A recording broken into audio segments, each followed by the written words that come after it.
दलाल साहब झज्जर पहुंचे हैं, क्या मामला है सर? थोड़ा सा बताइए, किस वजह से आज विजिट हुई झज्जर की? देखिए, हमारे जो झज्जर के उपायुक्त थे शक्ति सिंह जी, उनका तबादला हो गया है, जो एक सामान्य प्रक्रिया है प्रशासन में। लेकिन हमारे झज्जर ज़िले में जब भी कोई समस्या के लिए किसान उनके पास आए तो शक्ति सिंह जी ने बड़े मन से उसका निपटारा करने की कोशिश की।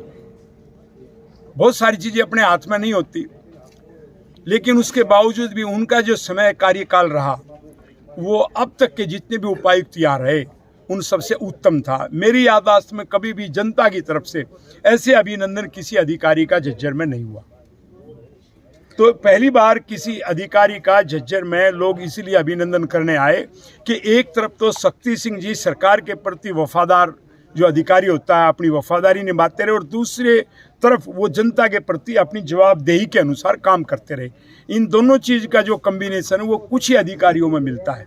और आपने देखा कि इनके मुआवजे की भी हमें लंबी लड़ाई लड़नी पड़ी, और भी बहुत सारे यहाँ गांव के विकास के थे, तो वो जहाँ पर भी उनको किसान आकर के मिलते थे तो वो उनकी सुनते थे।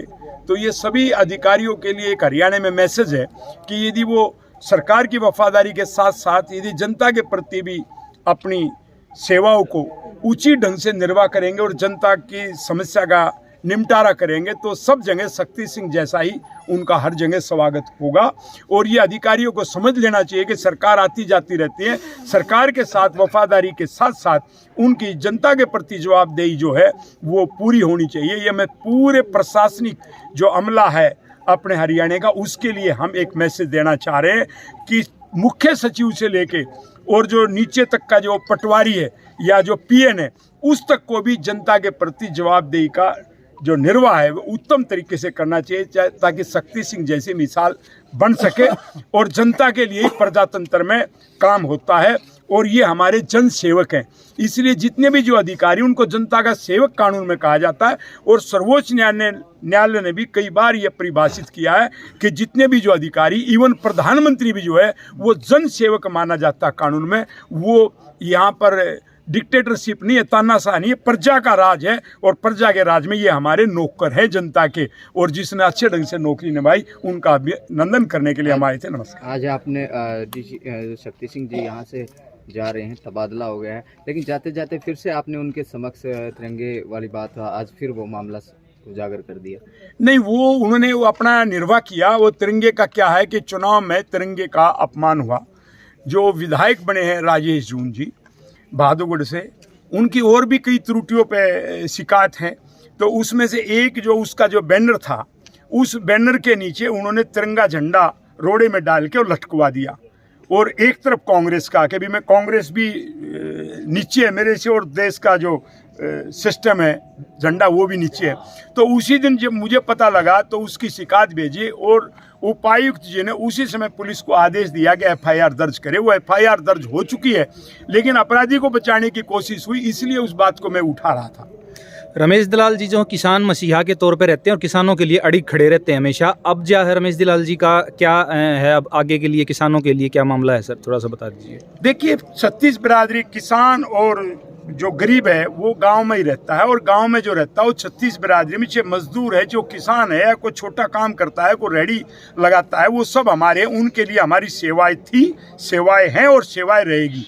इसलिए जो है ना पूरे हरियाणा में मुझे लगता है कि पहले भी विपक्ष की भूमिका सबसे ज़्यादा रमेश दलाल ने निभाई, और अब भी मुझे लगता है जिस ढंग से भाजपा की सरकार बन गई और विपक्ष जिस ढंग से धराशायी हो गया, और विशेष तौर पे जो कांग्रेस नेतृत्वहीन है हरियाणा में, इसलिए जनता को तैयार रहना चाहिए कि विपक्ष की भूमिका रमेश दलाल को जनता को साथ लेकर के ये निभानी पड़ी। बीजेपी सरकार बनी है सर पूर्ण बहुमत से हरियाणा में, क्या मैसेज जाएगा आपकी तरफ से बीजेपी सरकार को? देखिए, जो जनता का जो बंटवारा होता है उस बंटवारे में भाजपा की सरकार बन गई, लोग नहीं चाहते हुए भी भाजपा को वोट दी।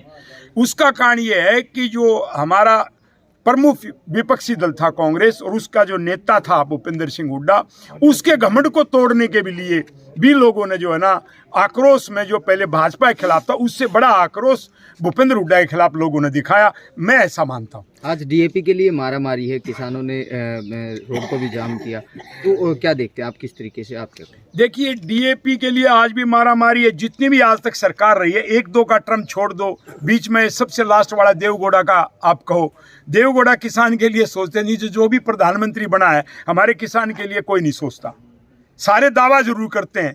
तो पूरे देश में किसान तराई कर रहा है, लेकिन समस्या ये हो गई है जो किसान की संख्या पहले 80% थी वो 50% से कम हो गई है। तो अकेला किसान उस शक्ति में नहीं रहा कि वो सरकारों को पलट सके।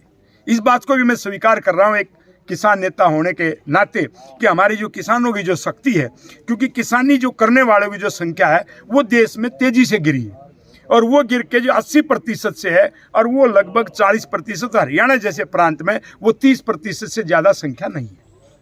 सर, कांग्रेस जिस तरीके से अब दिख रहा है कि हुड्डा साहब का एक वर्चस्व था जो वो ख़त्म होता दिख रहा है, तो आपको, और अभी तक भी जो है प्रतिपक्ष का नेता घोषित नहीं किया जा सका है, उस चीज़ को कैसे देखते हैं और क्या मैसेज आता है आपकी तरफ से?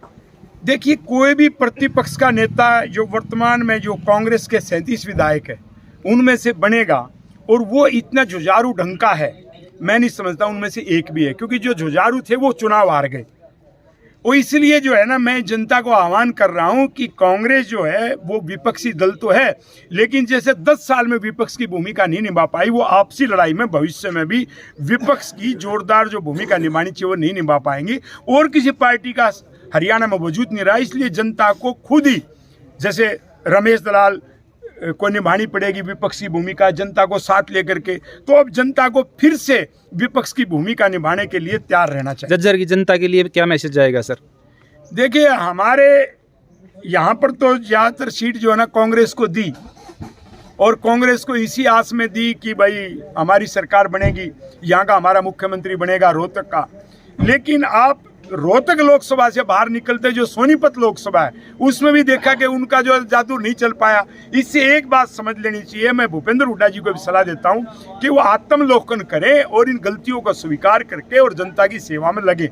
और दीपेंद्र हुड्डा को भी सोचना चाहिए कि जो हर जगह थपकी दे रहे थे कि मैं इस कैंडिडेट को उतारूंगा, इसको उतारूंगा, उससे जो है ना असंतोष पनपा और कांग्रेस की हार हुई। तो इसलिए दोनों नेताओं को, एक मेरा भाई है भूपेंद्र हुड्डा और दूसरा मेरा भतीजा है, उनको मेरी नसीहत है कि वो आत्मलोकन करें। उन्होंने बहुत गलतियां की, उन गलतियों को सुधारें और विपक्ष की जोरदार भूमिका निभाने के लिए उनको तैयार होना। आत्मलोकन तो अब कांग्रेस को करना है, भूपेंद्र सिंह हुड्डा तो हार गए। क्या आपको लगता है कि हरियाणा में कांग्रेस है, हरियाणा में भूपेंद्र हुड्डा है? इस बात को हर एक कोई नहीं बोलेगा। यदि कांग्रेस होती तो फिर हारती ही नहीं। कांग्रेस हरियाणा में नहीं है। कहीं ना कहीं आपसी कलह भी दलाल साहब इसका रीजन रहा है। आपसी कलह में पहले एक कोऑर्डिनेशन कांग्रेस पार्टी बैठा लेती थी, अब तो सर्वे सर्वा थे। जितनी भी लोकसभा की टिकट बांटी वो भूपेंद्र हुड्डा ने बांटी, जो विधानसभा की बांटी वो भूपेंद्र हुड्डा ने बांटी। इसलिए कांग्रेस को केंद्रीय नेतृत्व को दोष देना तो बेकार की बात है। जी, चलो बहुत बहुत धन्यवाद दलाल साहब, हमसे बात करें।